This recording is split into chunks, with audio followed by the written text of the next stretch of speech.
Salut mes chers amis, c'est l'une des 33 vidéos en 33 langues que je fais moi-même en utilisant uniquement des traducteurs automatiques, sans aucune aide d'autres personnes. Il y a 13 ans, je ne connaissais que 3 langues, le russe, l'anglais et l'ukrainien.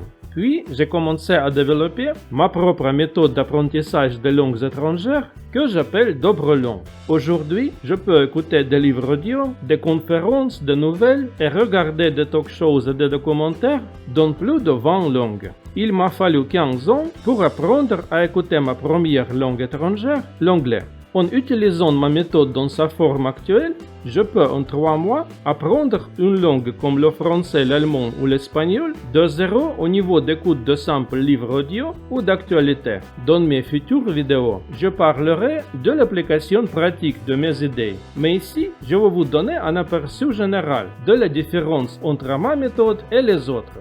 L'objectif le plus important dans l'apprentissage des langues est la compréhension orale. Dès que vous avez appris à le faire, même si vous arrêtez formellement d'apprendre la langue, vous pouvez toujours l'écouter pendant votre temps libre avec un lecteur MP3 ou regarder des vidéos en ligne. Ainsi, non seulement vous n'oublierez jamais la langue, mais elle continuera à s'améliorer tout seul pendant que vous écoutez ou regardez quelque chose d'intéressant. Si vous voulez apprendre à écouter les langues, vous devez connaître des dizaines de milliers de mots. Aucun truc pour la compréhension orale peut aider, sauf si vous connaissez suffisamment de mots. Mais les apprendre n'est pas aussi difficile que les gens le pensent. D'autres méthodes d'apprentissage des langues choisissent quelques centaines de mots et les polissent à la perfection tout en ignorant tout le reste ou prétendent que les mots tomberont dans votre mémoire tout seul de lire ou d'écouter passivement, même si vous n'essayez pas de les étudier exprès. Mon idée était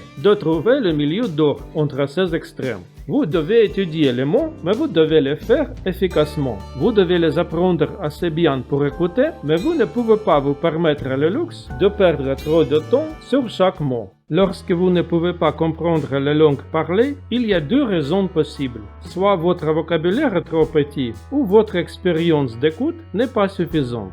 Dans le premier cas, vous devez lire et apprendre plus de mots. Dans le second, vous devez écouter plus. Pour distinguer un cas de l'autre, j'ai inventé un paramètre que j'appelle MPI, mot par inconnu, qui est basé sur le pourcentage de mots non familiers dans le texte. Au début de l'apprentissage d'une langue, mon MPI est généralement entre 2 et 5. Quand il atteint un niveau entre 50 et 70, je commence à écouter mes premiers textes. MPI me tient également motivé, car à tout moment je peux vérifier si je progresse dans mon apprentissage de la langue. Au début, je n'écoute rien d'autre que des chansons et des mots de dictionnaire parlant. Je ne fais pas d'exercice d'écoute, je n'écoute pas de textes simplifiés, je n'écoute pas en lisant et je ne fais pas d'autres trucs. Si je ne connais pas assez de mots, alors ces trucs ne vont pas aider. Et si je connais assez de mots, alors les trucs ne sont pas nécessaires et ça n'a pas de sens de perdre du temps sur eux. La seule exception à cela était de perdre des phrases en 2 langues. Mais même cela n'est pas nécessaire et je ne les ai écoutées que dans certaines de mes langues. L'information ennuyeuse est beaucoup plus difficile à retenir. La clé de ma méthode est de lire de vrais textes intéressants et d'en apprendre des mots. Les textes peuvent être tout ce que vous voulez. Livres, journaux, chansons, articles scientifiques,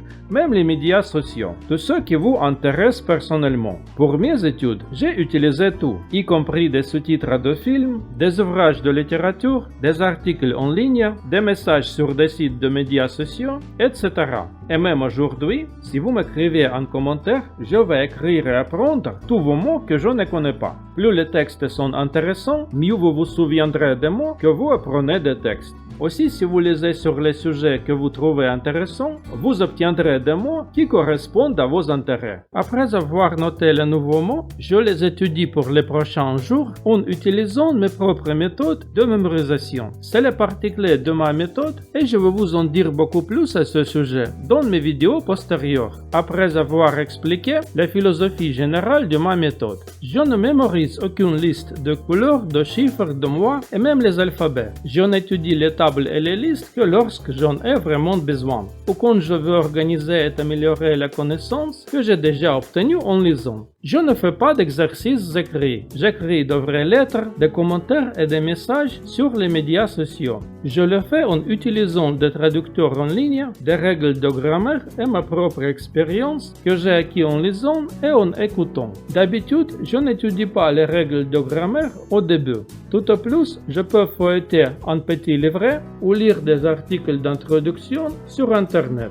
Avant d'avoir acquis suffisamment d'expérience avec la langue, sa grammaire sera ennuyeuse, difficile à retenir et extrêmement décourageante. Je commence à lire sérieusement la grammaire seulement quand je connais presque tous les mots des exemples fournis dans les livres de grammaire. Si je ne trouve pas un livre de grammaire suffisamment bon, j'utilise des manuels. Je le fais aussi généralement à un stade ultérieur de mon apprentissage, quand je connais déjà la plupart des mots qu'il contient, afin que je puisse lire rapidement les textes simplifiés, les dialogues et les exemples, et me concentrer sur les règles de grammaire. Je n'apprends pas les mots à l'aide de flashcards, de cahiers ou de listes de mots courants. Tous les mots dont j'ai besoin doivent être mémorisés et conservés dans ma mémoire en lisant ou en écoutant quelque chose de réel et d'intéressant. Je ne garde pas de liste de mots que j'ai écrit et étudié. Si je comprends le sens d'un mot en lisant, alors je connais le mot. Et si je ne comprends pas le sens du mot, alors je ne connais pas le mot, même si je l'ai étudié plusieurs fois. Dans ce cas, j'écris le mot et je l'étudie à nouveau. Les gens imaginent souvent que s'ils ont passé du temps sur un mot, il leur doit quelque chose pour leurs efforts et même s'ils l'ont oublié,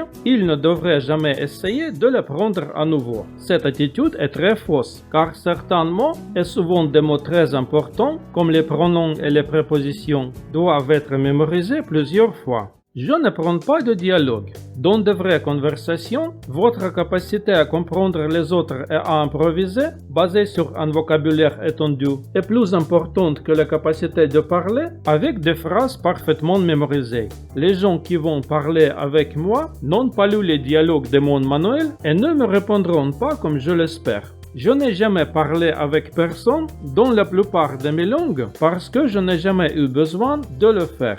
Mais je les utilise tout régulièrement pour lire et écouter, j'élargis mon vocabulaire et si j'ai besoin de les parler, j'apprendrai simplement des phrases et des mots dont j'ai besoin pour mes premières conversations. L'important est que je comprenne ce que les gens me disent et que j'ai un vocabulaire passif suffisant qui deviendra actif si je commence à l'utiliser. La plupart des méthodes ne conviennent pas à toutes les étapes de l'apprentissage des langues. Après avoir lu un manuel ou avoir suivi un cours dans une école, les gens ne savent souvent pas quoi faire ensuite. Avec ma méthode, vous pouvez apprendre une langue de zéro au niveau que vous voulez. Même en lisant des livres dans ma langue maternelle, j'écris et je mémorise des mots en utilisant ma méthode. Pour utiliser ma méthode, vous n'avez pas besoin de dépenser de l'argent, sauf pour acheter un stylo et du papier. Vous pouvez lire des textes gratuits, écouter des chansons et utiliser des dictionnaires sur Internet. Souvent, cela est beaucoup plus pratique et utile que les manuels et les dictionnaires en papier coûteux. Vous n'avez pas besoin d'enseignants ou de sites web spéciaux pour utiliser ma méthode. Ils ne sont qu'une perte de temps et d'argent. Si vous voulez améliorer votre langue à la perfection, vous pouvez demander à un locuteur natif de vous critiquer, comme je vous le demande dans mes vidéos. Dans tous les cas, vous pouvez lire tous les faits sur la langue, dont la grammaire et les manuels. Et mémoriser des mots, écouter et s'habituer à la langue est quelque chose que vous avez toujours à faire par vous-même. Il est simplement impossible de l'enseigner.